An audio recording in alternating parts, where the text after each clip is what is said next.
Hello and welcome to Wisdom and Productivity, the podcast of Dr. Efraim Martinez. I am a principal in search of wisdom, and I have found productivity to be a great tool for success. Today, I have the great and distinguished honor of having with me Grace Stevens, who is a former corporate professional who quit the VP life to pursue her dream job as a public school teacher. After 20 years in the classrooms, she now focuses full time on helping educators have a more positive teaching experience. Grace combines her signature mantra: your energy teaches more than your lesson plans. I love that. With 2 decades of study in behavior therapy, positive psychology to create science based habits for overwhelmed educators. She is the author of the best selling Positive Mindset Habits for Teachers and the One New Habit book series. You can find her in gracestevens.com. So let me ask you, Grace Stevens, who are you? Well, first off, good morning, and thanks for having me here. That's a very existential question just this early in the morning. I would say, other than obviously you told everybody what I do. I like to say we need to separate our worth from our work.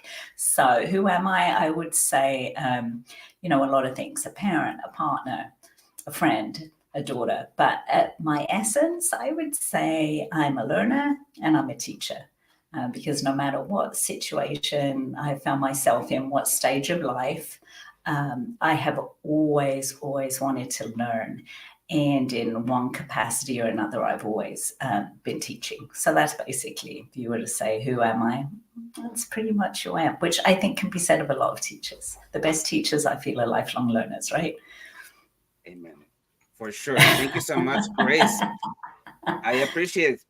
So I know I talked in the introduction about you, but can you talk to us about that origin story, that background history of the professional trajectory up to this Sure. point? All right. So I grew up in Europe. I was educated in Europe and I came to the United States on a business trip, actually. I was only 22 and here I am, like 30 something years later. I ended up staying here, but I was I got married very young and I went on this trajectory of what I thought I was supposed to do: get this corporate job, pursue the American dream, right? And I climbed the corporate ladder really quickly. By the time I was 30, I had really achieved most of certainly the financial goals I'd set for myself: beautiful house, all the things. And then I had these two wonderful young children, and I was just really stressed, overwhelmed.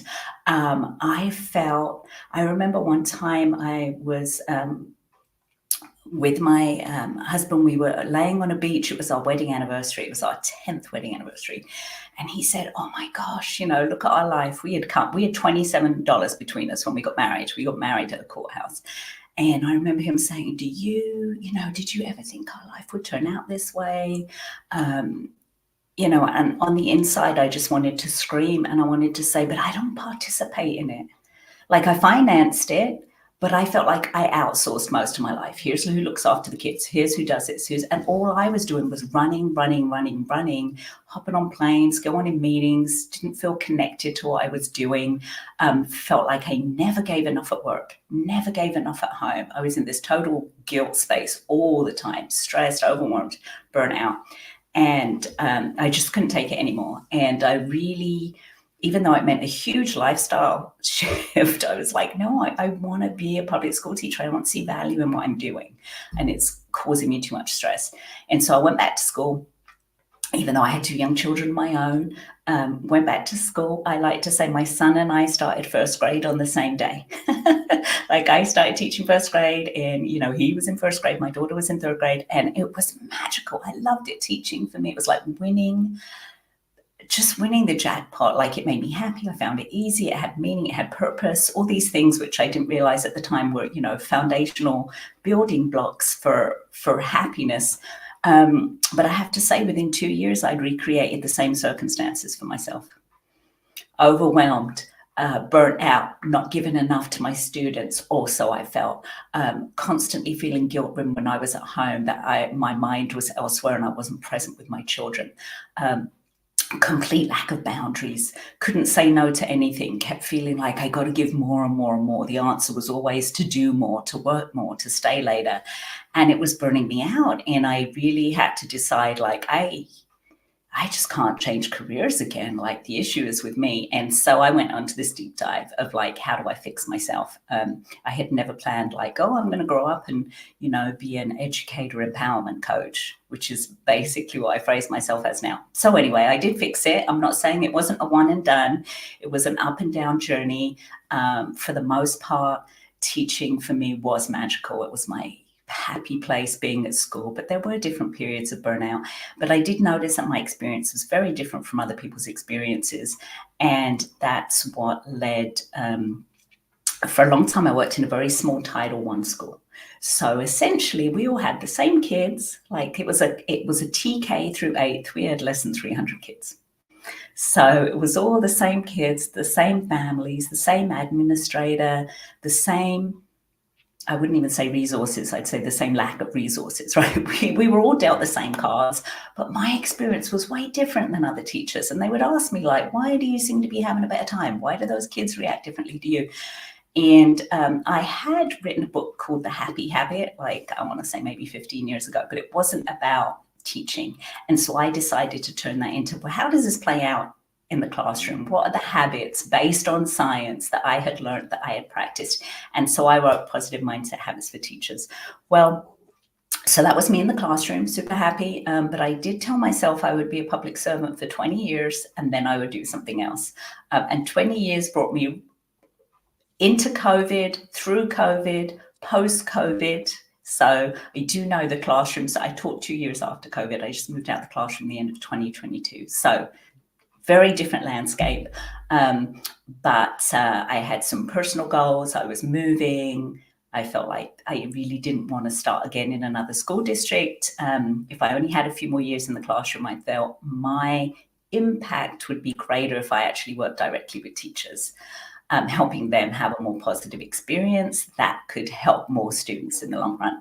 So then I went full-time into making courses, a podcast, other things, working on some other books to help teachers understand they can have their own experience. Not to say it's easy. It's not about positive psychology, like, stick a happy face sticker on an empty gas tank. That doesn't help anybody. But to teach them real skills, set boundaries, understand what I just said at the beginning, separating your worth from your work, especially when the work is as difficult as we do, and when we don't see tangible results. We're not an architect. We don't draw plans and then see a finished building, or we don't build cars. There's nothing to really, at the end of the day, we're never really sure the impact we've had, right? We're not going to look at test scores as our impact, but we don't have something physical to look at and say, oh, I just did that, right? So it's especially helpful with that kind of environment, I think, to have your own internal compass, know what's important to you, know what you know is important to kids, and live by that, but then somehow manage to separate yourself from the test scores or what other kind of random matrix we have. As it's public education, at least was for me, that they're not widgets. The ones who aren't performing or aren't, come to you perfectly ready to learn, we don't get to kick them off the assembly line. Like, we're gonna embrace everybody we got, and that doesn't make for, perfect linear progress. So anyway, so that's kind of how I got here, and I wouldn't have had it any other way. I do have to say that, even though there was, more than a few days crying under my desk, hiding at lunchtime, it just is what it is, right? But Sure. where I'm at now is good, and I enjoy sharing my wisdom, my ideas, my support, really, with educators all over. Great. Thank you so much. You have You have shared so much in that one response. I have a couple of follow-up questions. Uh-huh. I was also a career changer, and I Yeah. know that when I switched to education, I faced a lot of societal pressure of how can you leave this I know. X career for the Yeah. education? What advice do you have for those people who are switching? What lessons have you learned on how to deal with that pressure? Well, firstly, you know what? No one's ever really said that to me. Yeah, I got a lot of that. Like somehow I was underachieving. I mean, that's just the truth of it. That's what people kind of like told me. Like, oh, you're an underachiever. Like, what? They're like, oh, you're taking the easy way out. Easy? Have you substitute taught? Have you spent time in a classroom? No, I'm taking the impactful thing. So the advice I would give is really much of stress, or at least my stress, but I think, I've studied this a lot, comes from when your outward actions aren't in line with your values, right? And so a lot of people inside a corporate career, for me, see, here's something I taught. So my career was, I worked for one of the world's largest staffing agencies. Actually, I think it is the world's largest staffing agency now, international. When I first started, I was helping people find jobs, and I found a lot of value in that, right? I got relationships with people, I helped them find jobs. Awesome. Then I moved up to management. Okay, now I'm working with big companies moving into the area, and they're like, I live in the Silicon Valley, California, like so many new companies coming in. How are we ever going to find a workforce? So you forge relationships with those people, you help them get a workforce, you help them build their companies. So rewarding. Well, moving up, now I'm a corporate VP. Now, okay, I'm doing this, I'm doing that, I'm not really with the end users. And in the end, I wanted to cut back the hours I worked. I was like a national sales rep. So somebody else would have the relationship, somebody else would service the clients. I would fly in, close the deal, fly home. Really, the only value I made, the difference I made was to shareholders, I felt, because whether they hired our company or somebody else's, thank you. So anyway, so I'd remove myself from the stuff that was really important. And so if you have a job that you feel is out of line with your values, that causes you a lot of stress. And that was where a lot of my anxiety was coming from.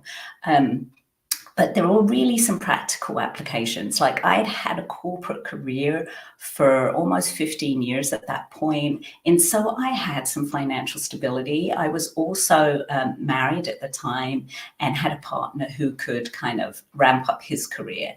At the time 13 years later, very unexpectedly, got divorced. And now you're a single parent on a teacher's salary. Like, oh my goodness, right? It's not always possible for people, which is why I started my, what I would call side hustle, right? Started writing books, like it was just a financial reality. So if it is, first off, go with your own moral compass. There is nothing more important than education, I feel. Everybody's right to have a fair and equitable education is really the basis of society. How we're going to fix our problems unless students are educated, students are understand critical thinking, understand how to evaluate media for bias. Like, no, they're not going to learn that from their parents. Like, they're going to learn it in school. So it really is important, but you have to take into account, your really, your financial reality too. And it's really horrible that I have to say that, but that is, being broke is stressful. I mean, I studied a lot of the research, like money doesn't make you happy, right? Like once you have a certain amount to have your needs met, having more in the bank really doesn't do much for your baseline happiness quotient. But not having enough money is really darn stressful, especially when you're a single parent. So there is a financial reality, but I would really tell people, really look at your values, see who supports you. Don't worry what other people say. Like, people don't get it. People outside education don't get it. I remember my ex-mother-in-law, I said I worked at this Title I school. It was a little rural school, a lot of migrant workers. So the population, the kids rotated in and out, and we had very poor resources.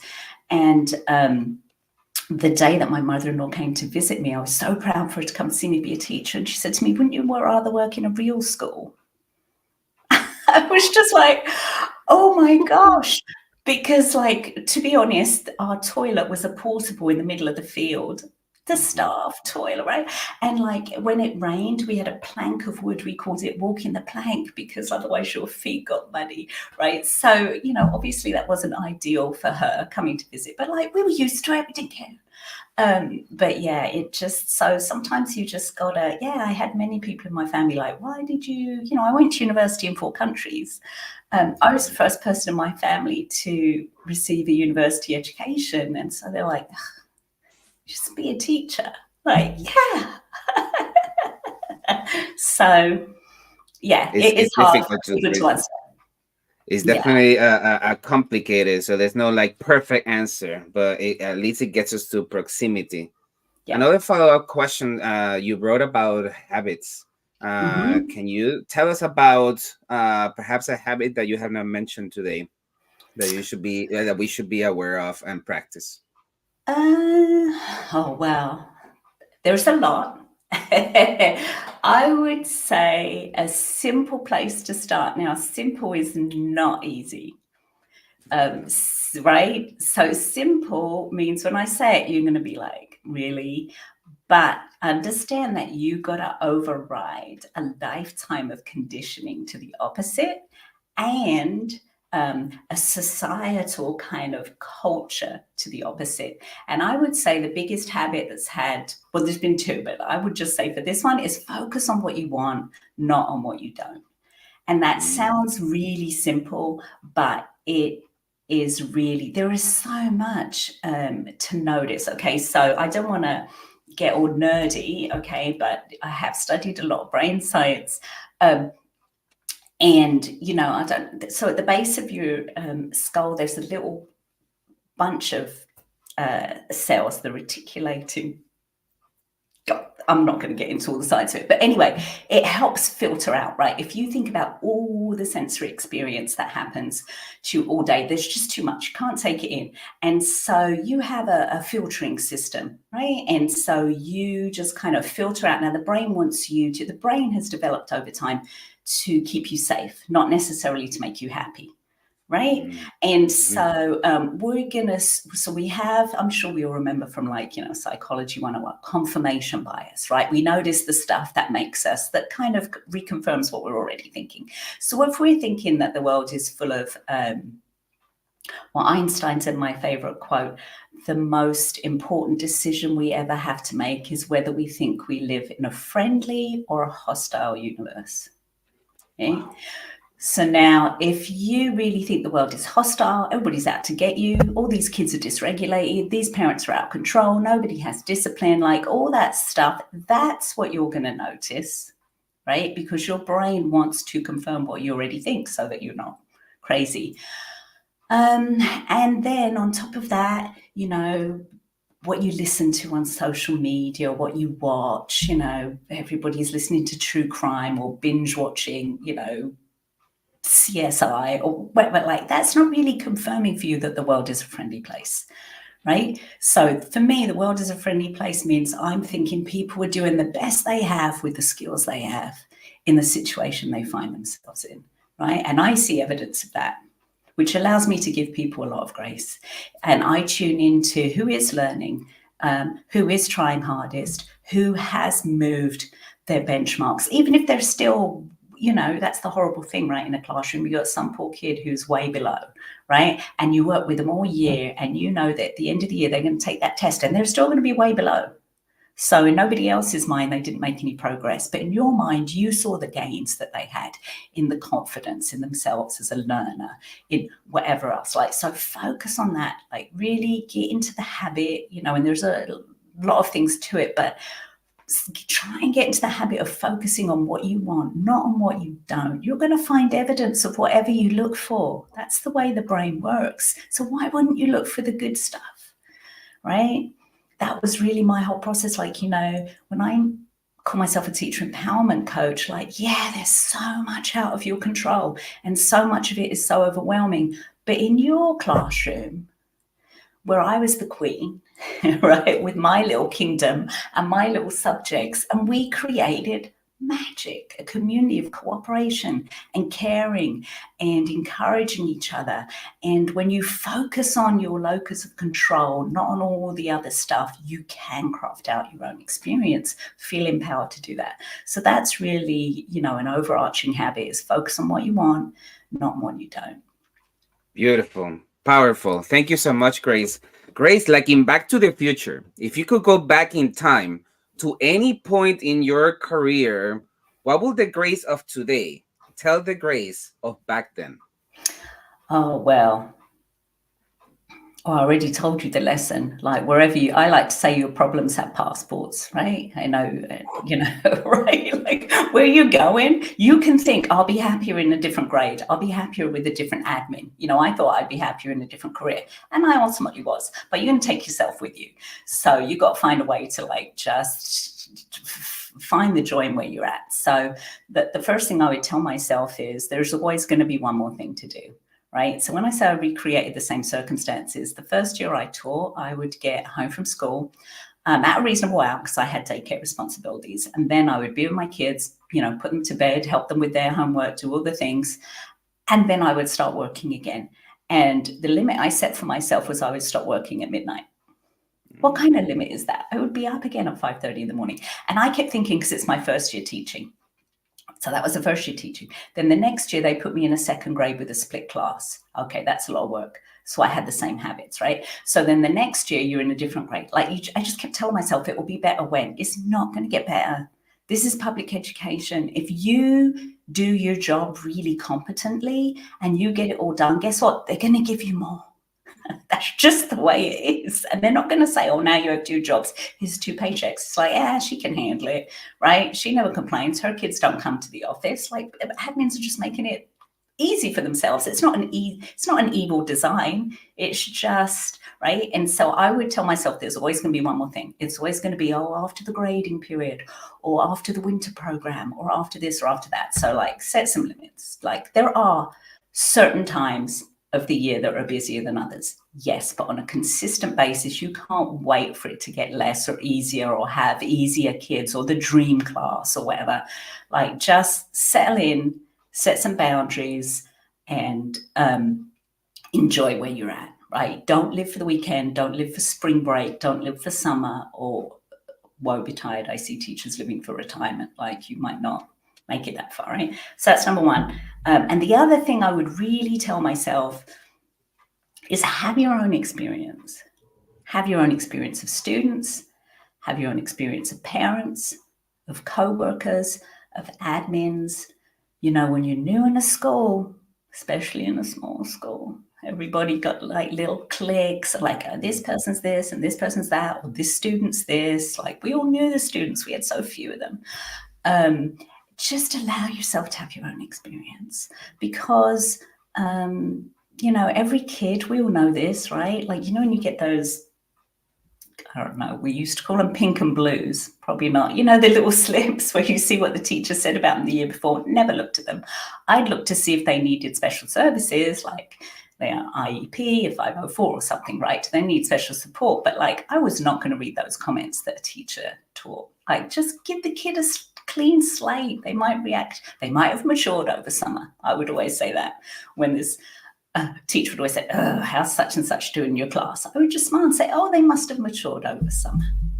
They're doing great, right? Like, why am I gonna do that to a kid, right? Even, if they're not doing great, I'm going to deal with it in my class. I'm not going to deal with it with a committee at the staff room, like I'm going to, so have your own experience. When you come into a school and they're like, oh, the admin's out to get you if you're not tenured and this and that, it's so easy to get pulled into that. And coming back to what I said before, then you're going to find evidence for that. Sometimes you have to get out a piece of paper and say, let me write down the facts. Here are the facts. And when you write down the actual facts, like, that's not what's going on here, right? So just allow yourself to have your own experience. So those are the 2 things I would say. Is one, don't delay it. It's always going to be more. And number 2, just have your own experience of people. I love that. And you also mentioned before that our profession is not like an architect that you see a final product. There's always going to be a new challenge. So why not live the moment, the experience, instead of saying, "Oh, one day when I retire, or one Yeah, day when I master the first grade curriculum, etc." yeah, Thank you yeah. so much, Grace. Let's talk about books. If you will have to gift two books to a loved one, a fiction and a non-fiction, what would those books be? Okay, non-fiction. Well, I don't know if I'd be gifting them because they would be people would be eye rolling them at me. They're rolling their eyes at me. They'll be like, "Ah, really? Here she goes again." Um, I would say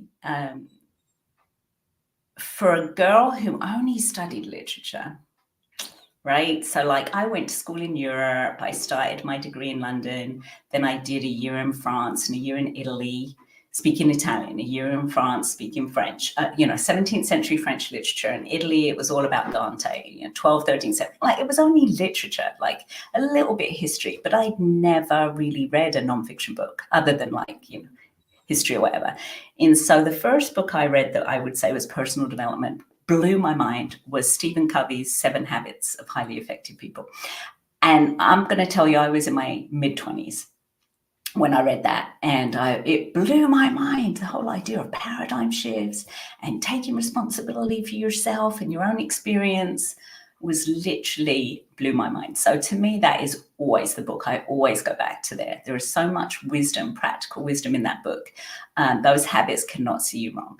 And so I would always recommend to somebody, if they were, never really read that type of book, I'd like, just go with the 7 Habits of Highly Effective People. And it has some deeply kind of, I would say, not religious overtones at all, but like just, kind of a little bit of like inward looking spiritual stuff, but it is really packaged in a way that's very accessible as far as, very practical skills. So I would say that is always good for everybody. Fiction, you know what? That's just like recommending a movie to somebody. Like, I love my partner, but we cannot agree on a movie for the life of us. So probably what I like to read, it's not going to be maybe what other people like to read. But I do, I love to get lost in a story. I love to read actually stories about books. I was just thinking about this, like, the last few books I've read have been about libraries. I read a great book called The Last Library in London, and it was really about the power of storytelling to help people transcend difficult times. Plus, it was set in London during World War II, which was really my parents' era. And so I found that kind of very nostalgic. All the places it talked about, I knew. So like when you can find that personal connection, I think with a story. So I'm not sure that book would be as magical for somebody who didn't grow up in London, who had parents telling them stories about the war, who also, my own childhood experience was, for me, libraries were magical. I always had this fantasy of getting locked in the library so I could read all night. We didn't have any books at home. How nerdy is that, right? That was the fantasy of Abraham Lincoln, to be stuck in a library. That was the fantasy, yeah, because he had to go and search for books all over the city. For sure, that was his fantasy. I used to honestly think, if I could just hide behind here and like, then I'd be here all night. I still love, I can afford books now. I just like to go to the library. I still go to the public library at least once a week. I think they're magical places. Beautiful. Thank you so much, Grace. So let me ask you, who is or who are your biggest influences? Well, I would say first off, my mom. I know that sounds really but my mom was an immigrant. She came to London when she was very young. She had never really had the opportunity to go to school. She was born during the war. She was a 13th child in a family of 14. She went to school till she was 8, I think, and then she was pulled out of school and became a seamstress at 8. And so functionally illiterate, certainly in English. She could read and write in Italian, but, for a girl growing up in London, my dad always worked 2 jobs. My mum at home couldn't read the notes that came home from school, never went to the school conferences because she felt embarrassed. And yet she always worked. And she is just a really resilient person. She's had a lot of challenges, but when you're with her, you just laugh. She just always wants to laugh. And I think part of it might have been, growing up hungry in a large family in the war, but she loves to cook, and just, I feel like magic always happens around her and food. So anyway, so she's 87, and she actually, last year I took her on a dream vacation. We went to Crete together. And I'm telling you, we had as much fun as you could ever have. And it was, me and an 87-year-old woman who has mobility issues. We just had a blast. So she's just very a resilient person, and she has always championed me. And so that's wonderful. So her, and then I would also say, huge influences on your life can be people you'd never met. I would say Dr. Wayne Dyer, who was a spiritual teacher, and I saw him once at a conference, whatever, but I've read all of his books. And one of the things, kind of like that Einstein quote that I said, something of his that always stays with me, that he'd said is, happy people live in a happy world. Hostile people live in a hostile world. Same world. And I really always thought that about classrooms. Happy teachers have a happy classroom. Angry, frustrated teachers have angry, frustrated classrooms. Same kids, right? Same kids. And so that, I would say that has profoundly had an influence on my life. So deeply profound. I'm gonna definitely steal that one. Thank you so much, Grace. I appreciate it. So let's take a quick second to celebrate the Teach Better community. This podcast is a proud member of the Teach Better Podcast Network. Better today, better tomorrow, and the podcast to get you there. Explore more podcasts at www.teachbetterpodcastnetwork.com. Now let's get back to the episode. Okay, my last question on the wisdom side of the show. We all deal with this, but we don't know how other people do it. How do you address imposter syndrome? Oh, and depend on the day there, Dr. Martinez. I would say it's a little bit easier for me now. One, I've lived a lot of life, and the older you get, in my experience, the less you are concerned about with other people's opinions, and it's a beautiful thing. One, I'm always remember your compass, like what is my intention? And if people don't connect with that intention, and are not drawn to that intention, then they're not my people. It's okay. So I remind myself that, how people react to me is a reflection on how their day is going and what they're doing, right? Like I said, my view of the world as a friendly universe is people are doing the best they have with the skills they have. And I'm not for everybody. I'm not everybody's cup of tea. I'm okay with that. I don't need to be everybody's cup of tea. So that's number one, is like I just get less, I just focus. If I know in my heart my intention is good. Now, having said that, I always used to say to my own adult children, like, in his mind, I'm sure, even if you look at the world's worst dictators, in their minds, it probably all made sense, right? Like, nobody thinks they're evil. I don't think what I'm expounding, which is personal responsibility and finding joy and championing children, is evil. But, some people take offense to the notion that I wrote a book, Positive Mindsets, right? Like, I love that it is used as book studies on some campuses. But, there's always going to be some person on campus who is fed up with just about everything and really in a bad space in their life. And for their admin to bring them a book, Positive Mindsets, they're just not going to be happy. They're going to be like, now I got to be happy on top of everything else. Like, they're going to take it personally. And so that's happened to me a few times. So with age, being less concerned. Also, the more body of work you have, like, okay, somebody will leave me a bad book review or whatever. I got 500 good ones to balance out that, right? You look for the evidence, look for contrary evidence, right? Like, I know in my heart that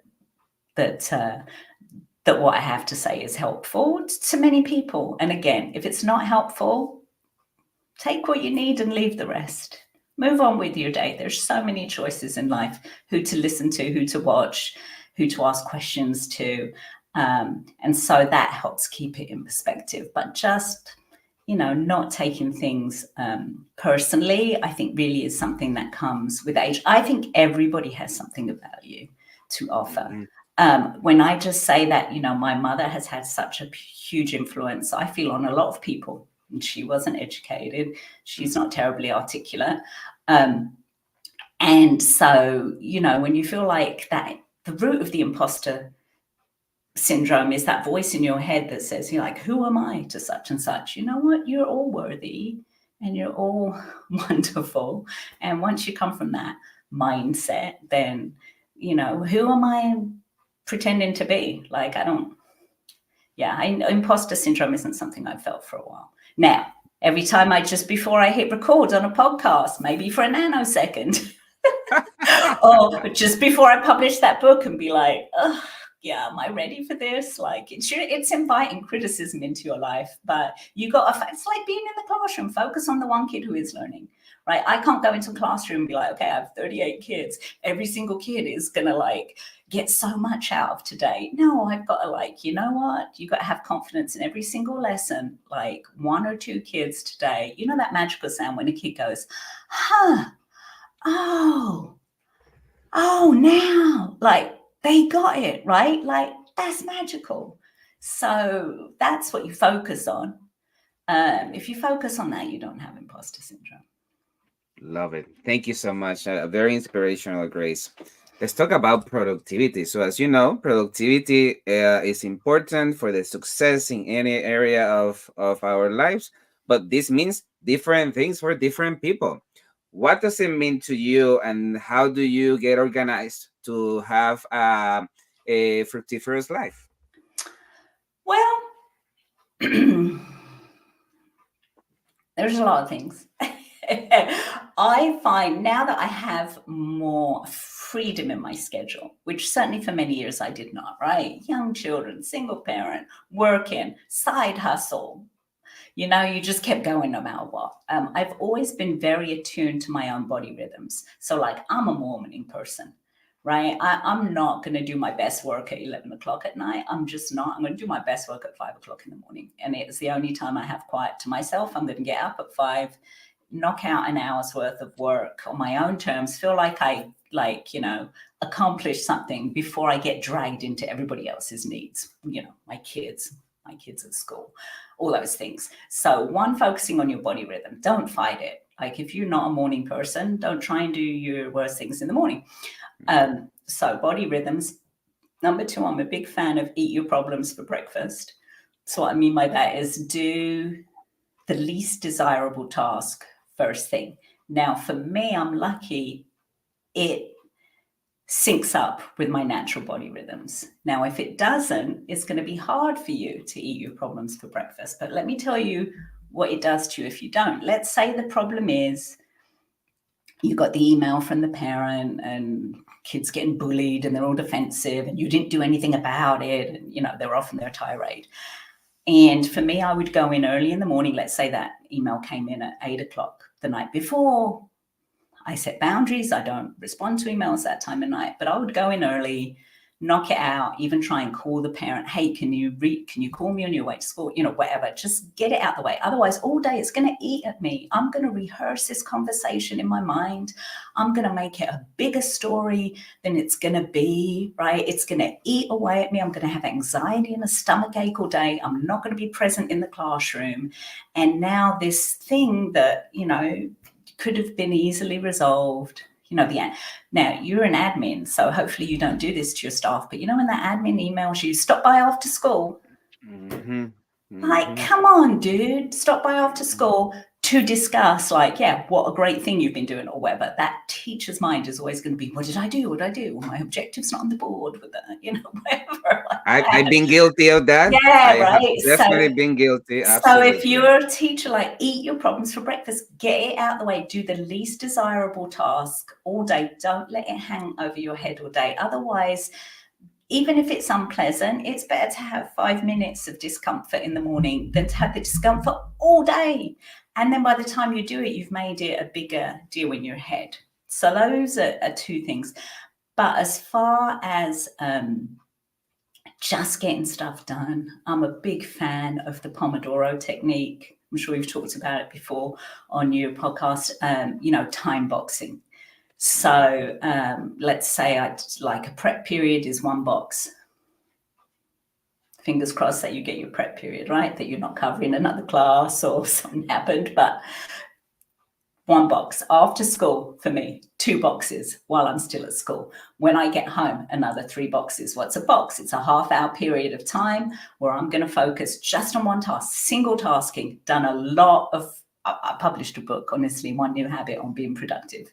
It was about procrastinating and all the research that says you cannot multitask, like you've got a single task. And so you set your timer. I just have an app on my phone, whatever, for 25 minutes and just focus on that one task.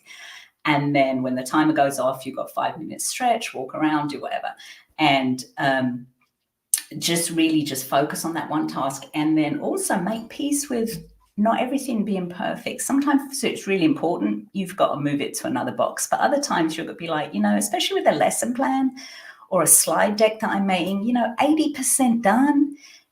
It's okay. Not everything needs to be 100%. Like, it's better to have it done than to wrestle it to perfection and then 5 other things didn't get done because you had the perfect Bitmoji on your presentation. And so I am a big fan of time boxing. I find it checks a lot of boxes for me, no pun intended. One, it helps keep me focused, because especially if it's a task I'm not really excited about, like it's only 25 minutes. You can do anything for 25 minutes, right? And then the other thing, it keeps me honest, because, I've been as guilty as anyone saying, I was at work until 6 o'clock. Like, but were you working? Like, do a quick time audit. What were you spending your time doing? Right? Was it really working? I used to, one of the things, a lot of teachers want to have a common prep period with their peer grades, right? Because otherwise, how are you going to lesson plan? How are you going to do stuff? But I always found that was a mixed blessing, because, your bestie would come in and maybe they were just on their way to the copy machine or something. And then they start talking and you start talking and, oh, you won't believe this. And they're like, oh, no, well, you won't believe this. It's like competition, right? Whose kid was the most dysregulated or who had less sleep or whatever. And you've lost that whole time. And so I had to just be really disciplined. And, when my bestie would come in, I'd say, love ya, set the timer. Here's my 5 minutes. Let's chat. And then I've got $25 minutes worth of work to do. So it was still my time box, but instead of having my 5 minutes reward at the end, I was having my 5 minutes reward at the beginning. But then, I would just tell her, I'd say, I think we'd both be at like, love you. Or, once a week we would do a walk and talk lunch and we'd just like chat to our heart's content. But it was like, I would just tell her, and it was true. Like, I think we'd both be more happy at the end of the day if we accomplished something during our prep period.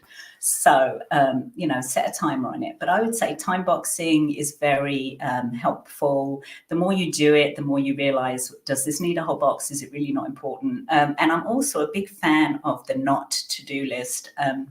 The to-do list in teaching is too long. And as I said before, if you complete it, they'll just give you more to do. So really just being realistic at the beginning of the week, like having a really strong compass. For me, my compass was, does this move the needle for students? And if it didn't, if it served somebody else's agenda, there were plenty of times I just cross it off the list. I'm just not doing it. I'll wait till I get that second email, like, hey, did you see this? And then I'll be like, oh, wow, yeah, let me get right on it. 80% of the time, the second email doesn't come. There are a lot of things that we are asked to do, bookkeeping wise, data wise, accumulating data that, by the time it all gets aggregated and moved up and put in somebody else's spreadsheet, it's irrelevant. Like, the data's too old. And so, I know probably as an admin, you don't want to hear me say that. But I'm like, sometimes I just didn't do it unless I was asked twice.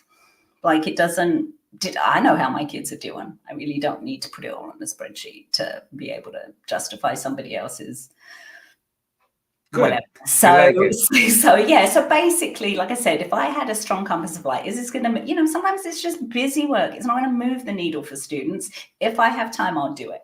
But the stuff I'm really doing that's going in a box is the stuff that's going to move the needle for students. And here's the magic though. If you don't do something, or if you decline to do something, you need to give a student focused reason.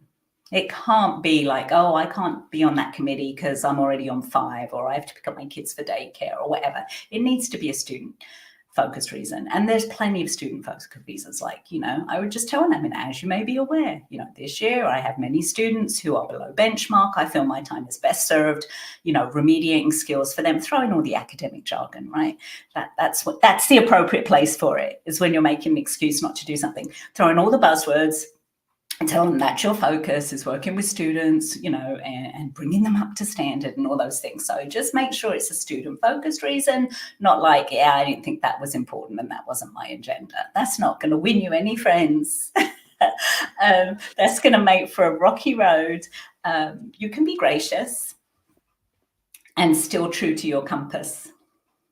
I love that. That should be a whole episode on how to deal with difficult administrators with the Grace Stevens approach. I love it. So let's get technical with this and geeky with this question. Okay.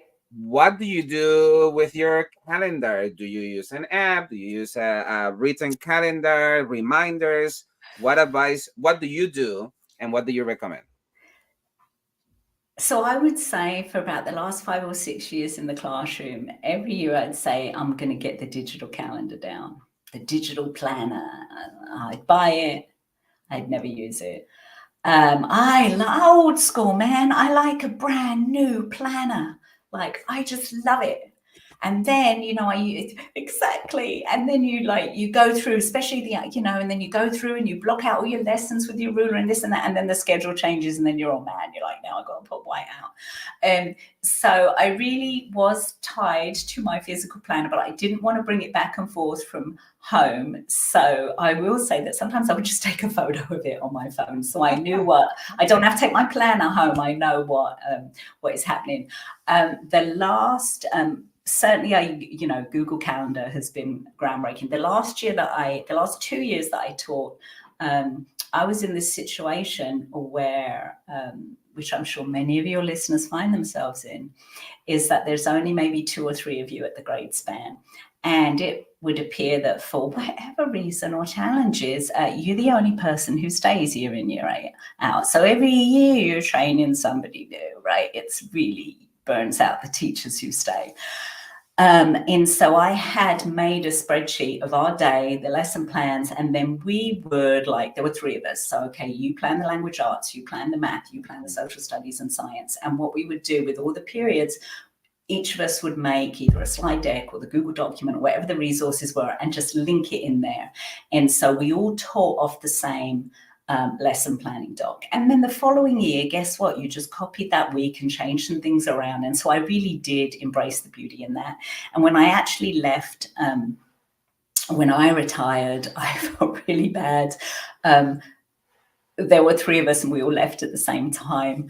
And so there was going to be 3 new teachers there, but it was very reassuring to me. Like, here's all your lessons. Like, here's the whole year planned out. Here's my number.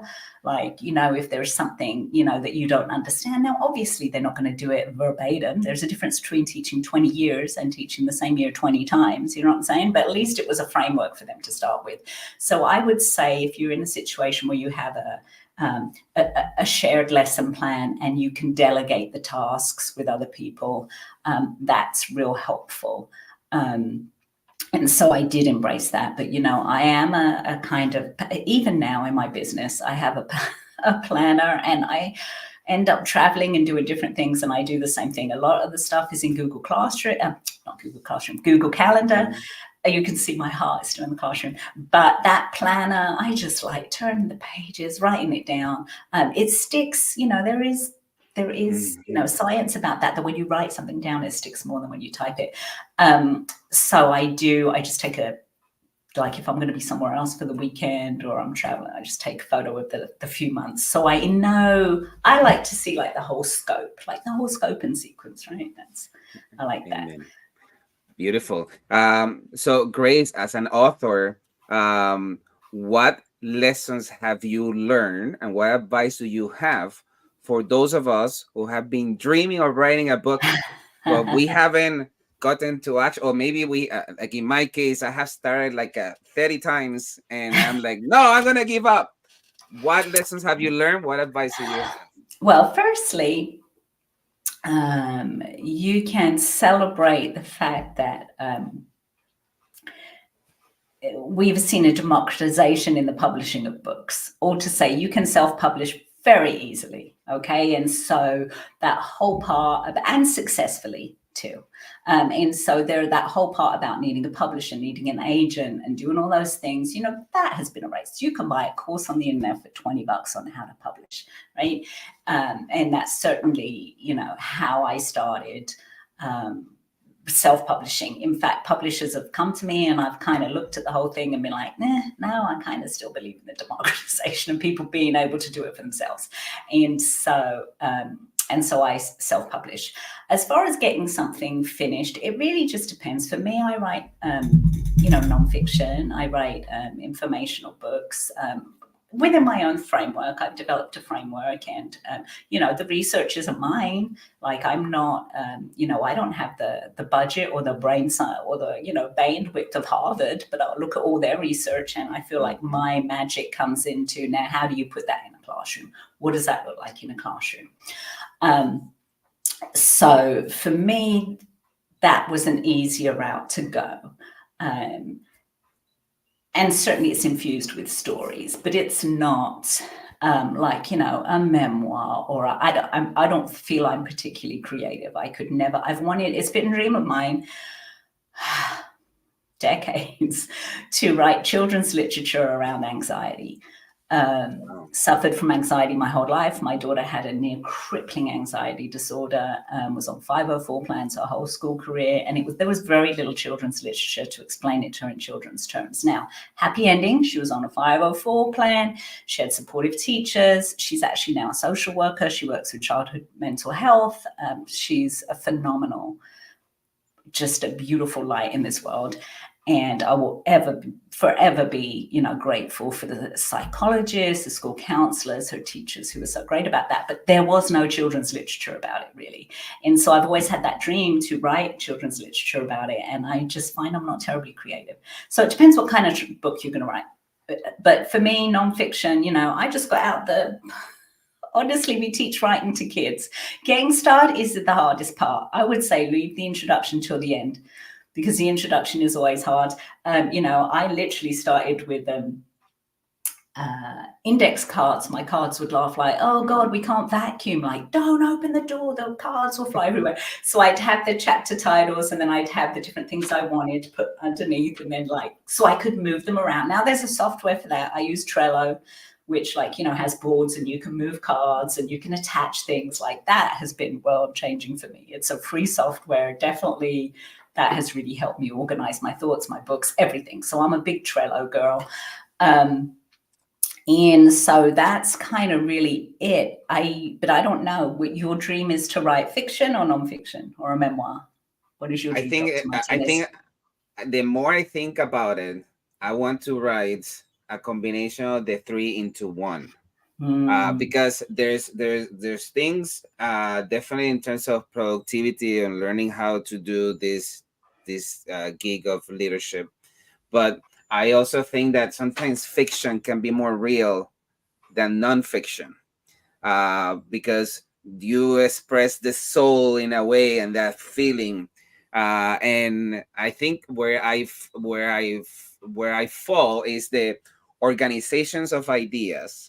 And I think that Trello is such a great suggestion, because basically you fill out these index cards and then you organize them. And I have failed doing them around. Yeah. Yes. And then I found myself, I would have stick notes here, and I'd have an idea here, and it was on a note in my phone, and it was somewhere else. And it was like, just chaos. And with Trello, like I just get into the habit of just open a quick Word doc, write it down, or put a Google link in there if there was something that inspired me, and then just attach it to the index card. Like Trello is a fantastic resource. If people if people don't know that, then definitely, especially now when I work with someone else, like sometimes I have somebody help me with stuff. So I have a Trello board just for my podcast. Like, here's all my episode ideas. Here's all the links. When somebody says, do you have a headshot? Do you have this? What are your questions? Like, it's all there. It's all in one place. And then I have another one for another board for each book that I'm writing, or I'm redoing a book. I wrote a book on teacher boundaries, which I think is really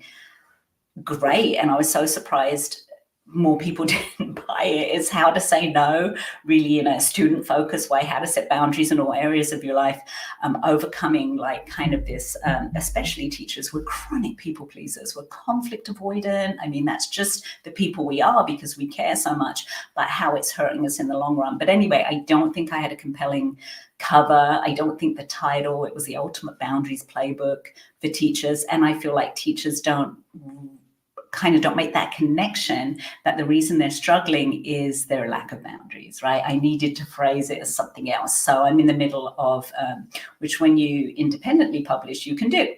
You can rebrand your book and put it out. I mean, you need to buy a new ISBN and all those things. You lose the reviews. I had some great reviews on it, which you're like, I got to start from scratch, but that's okay. In the long run, it's more important to me that it reaches the people it needs.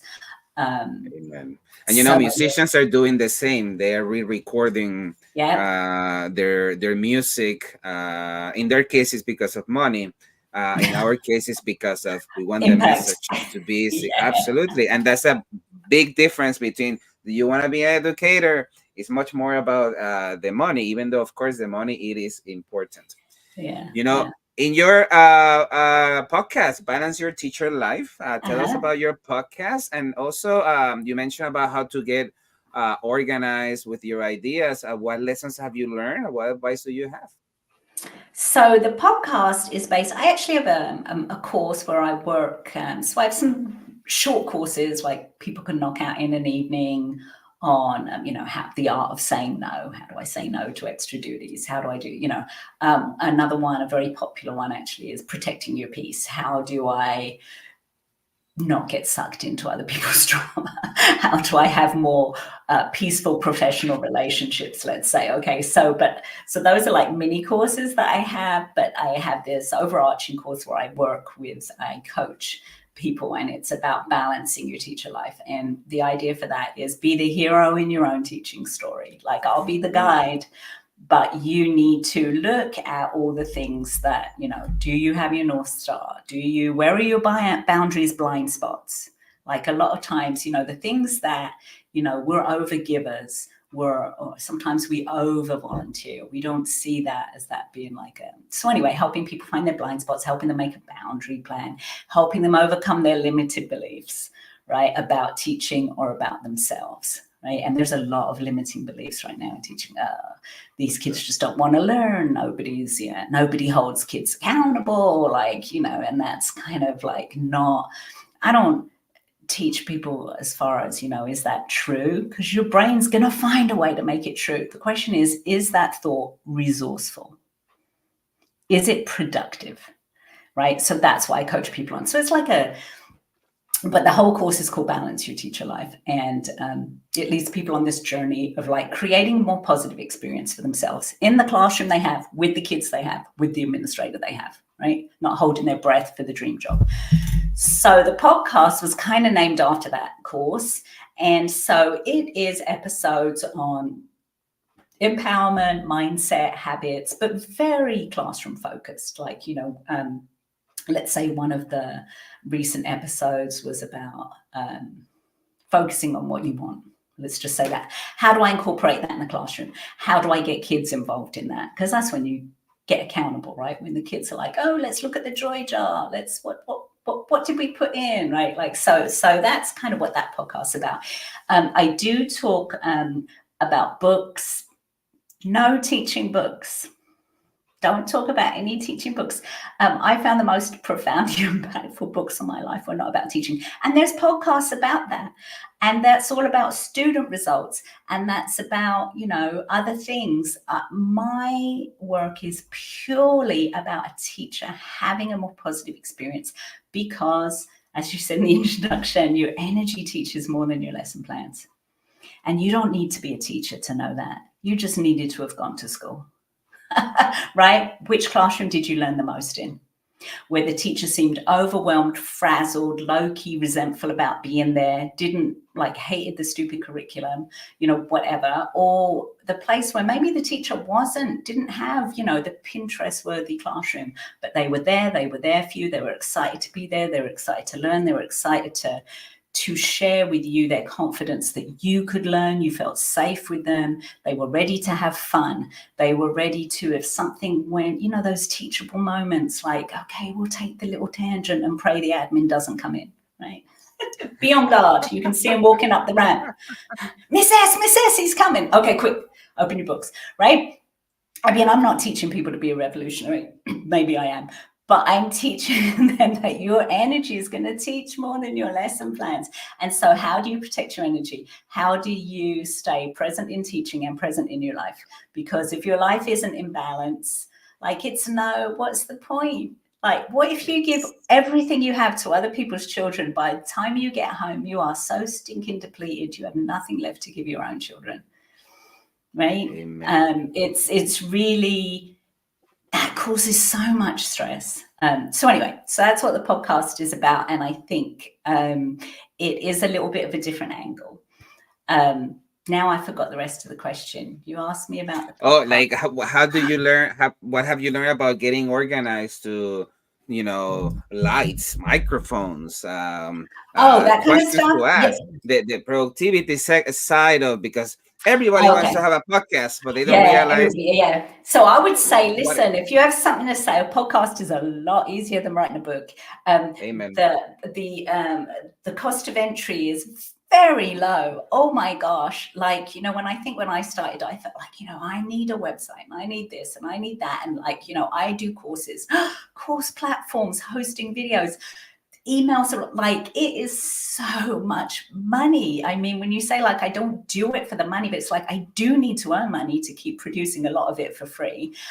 So that's really expensive. But a podcast is not. A podcast you can get going for $12 a month, right? I'm on Buzzsprout. Shout out to Buzzsprout. It's $12 a month. Don't overcomplicate it. Right now I'm on my laptop. Right now are people going to be embarrassed? I'm sitting in a bathroom right now. It's the most soundproof room in this apartment. And you have a beautiful background. That is my mirror. That is, if I move over too much, you can see my curling tongs. Who cares? Nobody knew that unless I told you. I have a laptop. I have a Yeti mic. It's $100. I have a Loom, one little light. Ooh. You don't overcomplicate it. So that's as far as the tech goes. Go on YouTube. Go how to start a podcast. Go listen to podcasts on how to start a podcast. There's a great one if you're looking to monetize your podcast at some point, which not many teachers are, but it's called Podcasting Business School. And really, there's so many great podcasts out there on how to run a podcast. So that's the tech. Don't get caught up on the tech. First off, be a guest on podcasts. I would say start there. How do you know how to be in a podcast? Unless, you listen to them. I listen to many, many of them, but it was how I started a podcast, to be honest, was I was asked to be guested on. I must have guested on 20 or 30. And I'm like, how fun is this? I really enjoyed it. And then I learned when you ask questions, you do this, you do the other. So now most of my episodes are solo episodes. Maybe every fourth or fifth one, I ask a guest. But for the most part, I guess I just, have a lot to say. So for me, getting organized was the Trello board. I just did a big brain dump of all the ideas I had. I set a timer for 15 minutes and I'm telling you, I had 75 ideas. And so I have the running list, and then I just made a production planner on a spreadsheet. And then so it has, the podcast name, the episode. Then I have a link to a Google Doc. Each podcast episode, I have a deep Google Doc where I made a template that has, intro, outline, all the things. And that one Google Doc for each episode, let's say I had you as a guest, Dr. Martinez. So on there, I would put, the things I was going to ask you, whatever. But then I would also link, here's his headshot, here's his bio, like everything all in one place. Right. Then put that in the podcast tracker. And then the tracker has check marks like, has it been recorded? Yes. Has it been edited? Yes. Has it been scheduled? Yes. Have you written the show notes? Yes. Have you written an email about it? Yes. Then do you have social media assets? So just like a little checkbox. And the reason for that is at one point I had I had an assistant helping me a couple hours a week, and she was doing the social media assets. I have no interest in that, right? Stay in your zone of genius. She was like 40 years younger than me, like social media, that's your racket, darling. Go for it, right? But and then put that in Trello, so everybody knows where you're at. Just stay organized but it's just a simple spreadsheet. And I used to batch my content, which was amazing. Wait till I knew it was a quiet day. We have a lot of construction, live in a city, a lot of construction going by. So I used to batch on Sundays when I knew there wasn't going to be any construction going on. And, you kind of get in the mood and you get energized and you batch them out, and at least the recording. And then the week of, then I do the show notes. I do a blog post for every episode too. It's a lot. Use AI to help with that. For sure. Use your tools, use AI, get the transcript, right? Use AI for that to make the transcript. Then when you got the transcript, go to AI, put it in. Here's a podcast transcript. Here's the tone. I trained AI with a sample of what my tone of voice is and whatever. And then write a show summary based on this transcript. It's based on your own words. So use AI where you can as a tool, not as to create stuff for you, but even, you can use AI. I'm a podcast host. This is my podcast, and tell it, my guest is an expert in XYZ. Give me 10 great questions to guide the podcast, right? There's a lot of things you can use AI for. It's still going to be you. You get to use the discretion whether you use those questions or not. You get to ask them in your own way. But if you're just stumped sometimes for ideas, AI can really help. So I think there's a lot of tools. Let me say this, though, because we talked about don't use AI to write a book. For sure. Oh, my God. You will get... even the educational magazines, when you because that's another thing I have been aspiring to, is send something to Edutopia or Edweek. It says do not use AI to submit, and that is a signal right there that you must be aware. Yeah, it's not going to be good. I mean, maybe I do know some authors who have used AI to help them with an outline or whatever, but that's strictly nonfiction. But don't you can work on a cover, you can work on a book description, you can work on keywords, all the thing that's going to make your book successful. You can pay for advertising, you can pay for, advanced reviews and all those things, but, crap in a box, even if the box is pretty, for sure, still doesn't smell good. You know what I'm saying? Amen. So you have to have even though I say, it's got a lot easier to do, it has to be a good product. Otherwise, you're not going to get very far. AI is like an app, but you are the iPhone. Yeah, exactly. Yeah, it's it's a tool. Use it for some shortcuts. Use it for a transcript. It's not writing anything for me. It's just saving me typing it down, whatever, right? Use a summary. I usually rewrite the summary because it sounds like AI wrote it and I didn't. But it can cut the time from half an hour to write a summary to 5 minutes to write a summary. I'm all down for that.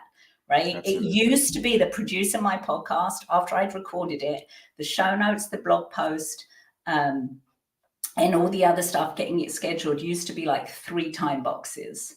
And I get it down now to 1.5 time boxes because I use AI to help me, but I'm still doing it. You know what I'm saying? Yeah. So anyway, so I would say have a good production planner of all the tasks in one place. And when you can batch, because you have to be in the mood, like the energy is like, wow, now when I'm talking to you, I've had other ideas like, hey, I should do an episode on that, right? Like when we're Yes. talking, we're like, oh, that would be a good episode. So have a place to brain dump it all.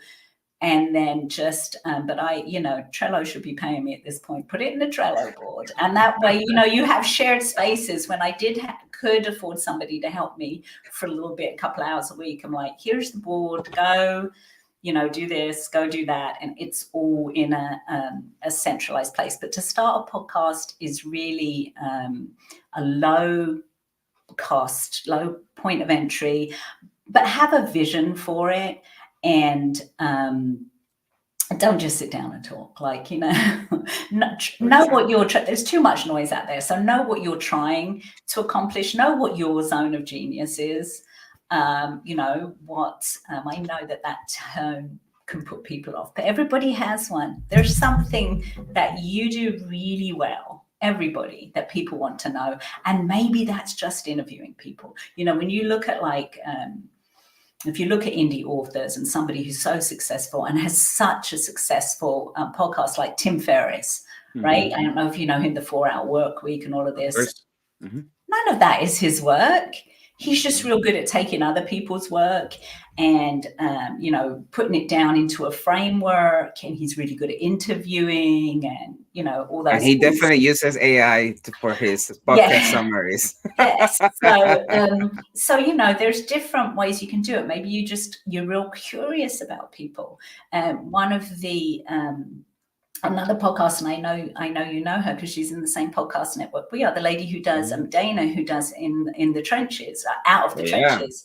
Yeah, right? I was a guest in her podcast, and she was a guest in mine. Me too, but she's just like curious as to how, it's tough and you get stuck in it, and how did you dig yourself out? Like, that's a really interesting premise. And so everybody has something, it's not everybody's dream to be a podcaster, but if it is your dream, follow it, try it and see, but be consistent. You got to that's the other thing, like how you do anything is how you do everything, right? My light just died, sorry. Right. So don't just kind of dabble, be committed for a certain amount of time to give it a good go. So that would be my advice for that. My last question, Grace, when you take out the robes of inspiring figure, coach, author, and all that stuff, what do you do for fun? Oh, me? So this is a cautionary tale. Don't make what you do for fun into a job, otherwise it isn't fun anymore. Because my first side hustle, when I was looking to make money, I'm a quilter. I really like to quilt. Going back to producing something with our hands, and the fact that my mom was a seamstress. And so I made beautiful quilts, and I found it very relaxing, that it takes hours and hours and hours, and then I would give them away. And a friend of my life was like, stop giving them away. And I'm like, well, you can't produce enough quilts to it takes 100 hours. What could you possibly charge for it? But I decided I could make quilt patterns. And this was about 15 years ago. And before there were a lot on the internet and whatever. And so that was my first side hustle, was making quilt patterns. And it sucked the joy right out of it for me. So I was like, so don't, there's something. So I do like to quilt. I like to do something with my hands. I like to paint. I like to be active. So I'm a cyclist. And I also, since I've retired, of course, what is taking over the world, pickleball. Love it. Love to play me some pickleball. It's like giant ping pong. I'm not terribly athletic. I've never played like a team sport or anything. Cycling is very kind of solo, right? The things I do, cycling, yoga, kind of solo things. I had moved to a new town. I needed to meet people. And so I decided to start playing pickleball. So that's super fun. But really a great day for me is still reading a good book, laughing with my mom, cooking a good meal, simple pleasures, being present, just being present. Sometimes just going for a walk. I'm really pleased that I know how to change my change my moods. Like especially at this age, I know like I'm a little down and I do what I call a joy walk. Let's just go for a walk and either find 5 things I like or find one person to help. Don't come home till you help someone. And it doesn't always have to be like, something huge. Sometimes it can, I don't know, people always, if you go out with that intention, you'll find somebody who's lost or whose car needs jumping or I don't know, sometimes people just want to talk or something. I don't know. I've never once left the house and said, I'm not coming back till I found somebody to connect with and help. The opportunity has always presented itself. So simple pleasures like that, going for a walk and like finding things I like. Beautiful. Grace, it has been such a luxury having you in the show. Thank you so much. You are so welcome. Thank you for having me. Thank you for your mission and your passion.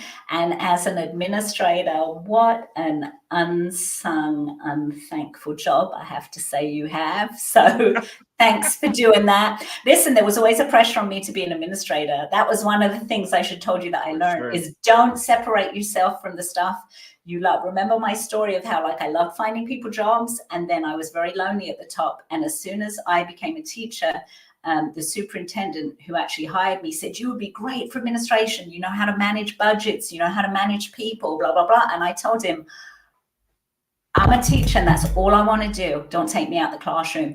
And all the years that I taught, every year, oh, administrator, oh, union rep, oh, this. No, I know why I became a teacher and I know what I like to do. And that was be with kids. And but thank you to you because it is a thankless job. I know that.